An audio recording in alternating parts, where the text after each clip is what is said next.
Alright, what's going on, everyone? So I'm trying to put a new carb on the engine right now. Don't know if I mentioned it very much, but we're saying the Quadrajet over here has got too much CFM to flow for this little 4.3. So, like I said in the previous video, talking with a bunch of other people, they're saying to put a 2-barrel on it. So I got myself a 2-barrel carb. And the problem that I'm having now is because my intake manifold is a 4-barrel Quadrajet right here, I am trying to put this carb on top of it. Right now, in doing so, I'm using this carburetor adapter plate, right? But say this is okay, this gasket here works fine, right? But this will not work. The Quadrajet holes and everything do not line up. Now what I mean by that is, see how it lines up there, and this side is all fine, right? But coming over here, okay, we have an empty hole here. Let's take a photo of that. All right, so we have an empty hole here, an empty hole here. Okay, you may think, all right, not a big deal. We could probably plug these holes or do something along the lines of that. Also, in saying that, let's flip this over and let's put the gasket down. Let's put the carb on top of the gasket. Move this over. Line up the holes once again. All right, we got the holes lined up, Now take a look at this. See how much is not touching here? Now, let's pick this up, take a look. There's about nothing. You see, look at that. There's hardly anything coming in contact. Hold up, make sure this is lined up again. It's kind of falling out of place. All right. Look how little is in contact with that gasket on the carb. Very small portion of it. Now, will it may still seal? Possibly. But looking at these holes, now I don't know what to do with these holes that are in the... I don't even know what the frig they're there for, to be honest with you. I'm trying to figure out some of the power steering issues and steering issues in general. And so basically one of the problems was the steering joint right here. Now, obviously, that's located between the rack and the steering column. Sorry, you can't really see it down there. If you got one of these cars, you know, basically every car has one of these. It's so the wheel can turn. Now, let me show you what's going on here. Basically, the steering column and this joint is like a U-joint in a drive shaft. It's basically the same thing, it's just very small, right? So you can see it's supposed to rotate this way, this way, this way, whatever. This side over here, well, it's a little bit stiff to turn this way, and as you can see, that does not, I'm putting a lot of force into that, and this does not turn.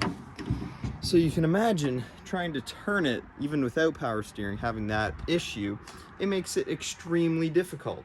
So that was what was causing the steering column to come out of the firewall. It's because it needed so much force. And when you had power steering on the car, and the rack was obviously working and the power steering was working correctly, you still had a little bit of stiffness, but it was eliminated a little bit because that thing was, the power steering was working, that thing was messed up, so you still had a little bit of power steering, but you could still feel the wheel really tight. So here's the plan. These things right here, brand new, cost over $300. That's not including shipped. So they're very expensive, and pulling one out of a junkyard car is very difficult to do because the way the engine covers over top of this, you can only really get it underneath, and then you have to pull the whole interior, to pull the steering column. Luckily on this car, you can't really see in there, but it is fairly easy to get access to the steering column, and also easy to get access to pulling it out because there's so much room with this engine. So we're going to try to unseize this steering joint here. And how I'm going to do that is I've got this little container right here. I got some WD-40. I'm going to pour some WD-40 in there, and I have a bunch of this stuff. I bought these on sale. It was like a pack of 10 for like $2.99. So I bought a bunch of them. And I'm going to pour as much of that inside of here as I can. I would love to cut a hole in that, but I know that's so dangerous.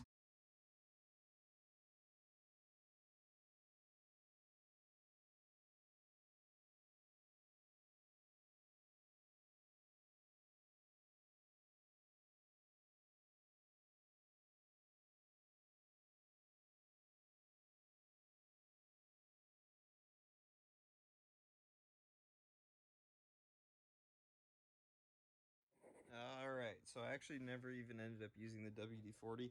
2 cans here that actually still have some stuff in them, and it filled up that much of this container. So I got that thing submerged in there.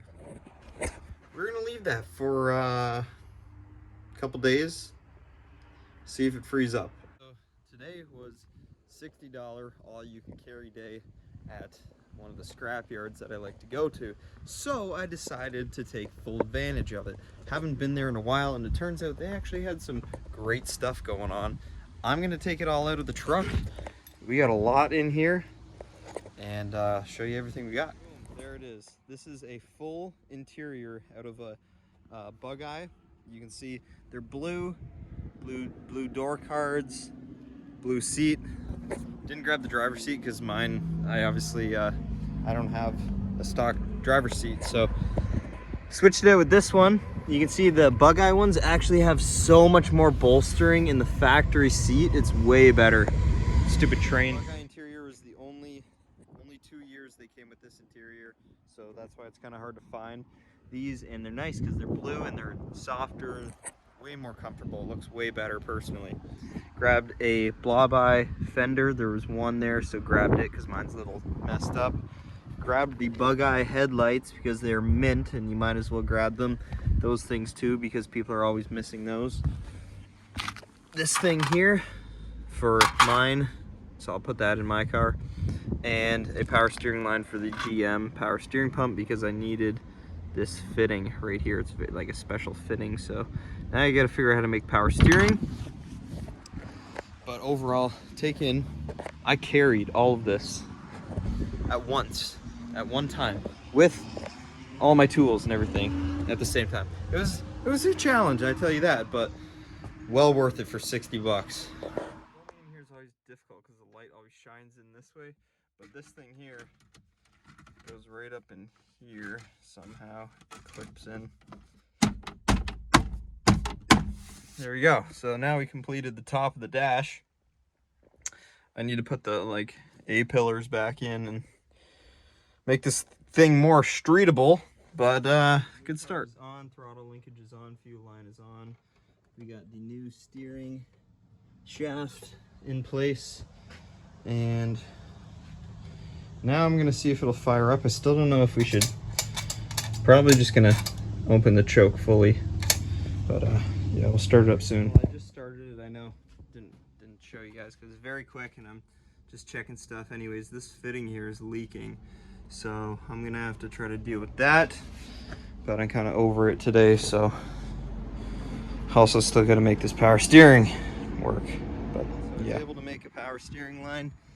Kind of see down there, it actually, I need to clean up the lines and whatnot, and I just filled up the power steering. Just gave it a test. I'll show you guys quick that we got power steering.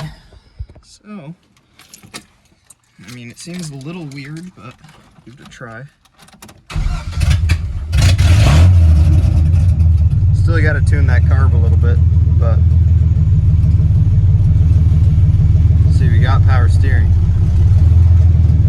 I can turn that with ease. This car has never steered this easily before because of that steering joint. This is gonna be real fun when I drift it now. I can just wah, wah, wah. Even when I drive. Wow. Just setting up the carb. I don't have a vacuum gauge or anything, so I'm just going off my ear and throttle response, but this sounds pretty good to me now. I can snap the throttle. That's what I wanted to be able to do.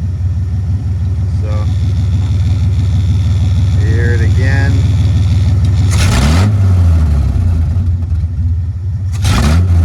Maybe it's still got a little bit of a hiccup, but I'm no expert, but but it's a lot better than it was.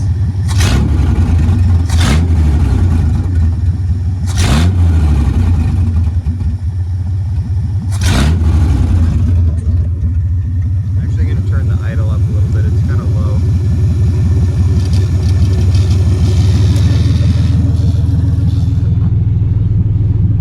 That's probably what I would like it to idle at.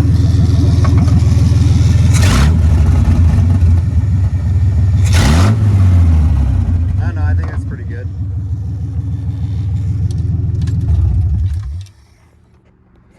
I don't know, maybe there's a vacuum leak too. I'm not sure. I need to double check that. But I ordered a vacuum gauge to try to tune it with a vacuum gauge. But anyway, coming up on the end of the season, there's another drift event. I'm not going to be able to make it because it is just too damn expensive and I can't really afford it. So there's not too much that's going to be happening with the car until, I guess, next year, because we don't have a shop. I don't really want to keep working out of here. I'm not really allowed to keep working out of here. And so I'm just going to set the car up, and the odd little thing I'll keep working on. I'll keep making little videos and stuff like that, but unfortunately there's not too many. There's only two drift events left. One is like 5 hours away, so I'm not going. The other one they want way too much money for, and you know, it would cost me like $800 just for the weekend just to get down there. So don't really want to do that right now. But yeah, I'll keep updating you guys on the car, but for now that's gonna be for the end of the video. See you next time.